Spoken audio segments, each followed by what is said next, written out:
चलिए दोस्तों बात करते हैं सिक्योर नए क्वेश्चन के बारे में।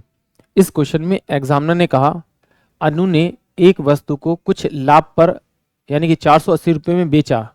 यदि उसने इसे 400 रुपये में बेचा होता तो उसे आरंभिक लाभ के 1/3 के बराबर हानि होती।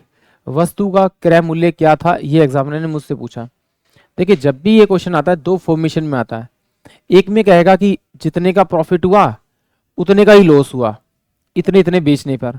तो क्या करना, उस टाइम आप दोनों वैल्यू को आप जोड़ दीजिए और आप 2 से भाग कर दीजिए, आपको कॉस्ट प्राइस यानी क्रय मूल्य मिल जाएगा।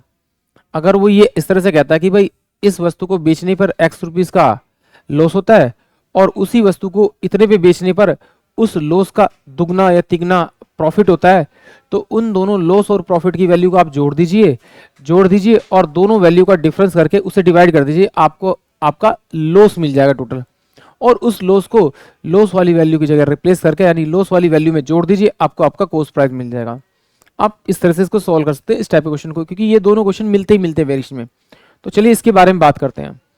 इसने कहा कि भाई जब ये इसको 480 में बेचता है तो उसे क्या होता है, प्रॉफिट होता है। मान लीजिए एक्स का प्रॉफिट होता है और जब 400 रुपये में बेचता है तो उसे इसका लॉस होता है, किसका 1/3 पार्ट इसका लॉस होता है। तो इन दोनों को मैं जोड़ूंगा तो ये मेरे पास में 4/3 आएगा।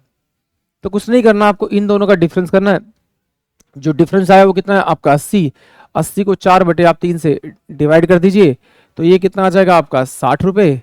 इस 60 रुपये को आप लॉस वाली वैल्यू में जोड़ दीजिए या फिर प्रॉफिट वाली में से घटा दीजिए, क्योंकि यहाँ पे प्रॉफिट में दे रखा था मुझे, तो इसमें से अगर प्रॉफिट में माइनस करूंगा तो मेरे पास में 420 ये इसकी वैल्यू आ जाएगी। यानी कि कॉस्ट प्राइस जो होगा वो 420 होगा, यानी कि ऑप्शन सी जो होगा वो इस क्वेश्चन के लिए करेक्ट होगा। एक बार इसको समझते हैं कैसे था। देखिए सीपी प्लस का प्रॉफिट इजकल टू कितना दे रखा है उसने आपका 480। ये मुझे कहा है कि क्रय मूल्य प्लस का आपका लाभ बराबर में विक्रय मूल्य। फिर कह रहा है क्रय मूल्य माइनस का प्रॉफिट का कितना 1/3 इजकल टू में कितना है, जब वो 400 में उसे बेचता है। तो आप क्या करेंगे, इन दोनों का डिफरेंस करेंगे। इसका डिफरेंस ये प्लस हो जाएगा, ये माइनस होगा। इस वाली वैल्यू से इस वाली वैल्यू कट जाएगी, तो इसको जब जोड़ेंगे तो ये कितना हो जाएगा आपका 4/3x इजकल टू में इन दोनों का डिफरेंस करेंगे तो डिफरेंस कितना आएगा 80। आमने सामने की वैल्यू कट जाती है तो ये कितना हो जाएगा आपका 20। तो x की जो वैल्यू आएगी वो कितना आएगा 60 रुपये। यानी कि उसे जो प्रॉफिट हुआ है वो 60 रुपये का। अगर मैं इसकी जगह 60 रुपये रखूंगा तो ये जाके यहाँ पे माइनस हो जाएगा, यानी 60 इसमें से माइनस करूंगा तो मेरे पास में 420 इस क्वेश्चन का करेक्ट आंसर आएगा। यानी कि ऑप्शन जो मेरे पास में सी होगा वो इस क्वेश्चन के लिए करेक्ट होगा। आई होप आप सभी क्वेश्चन समझ में आया होगा।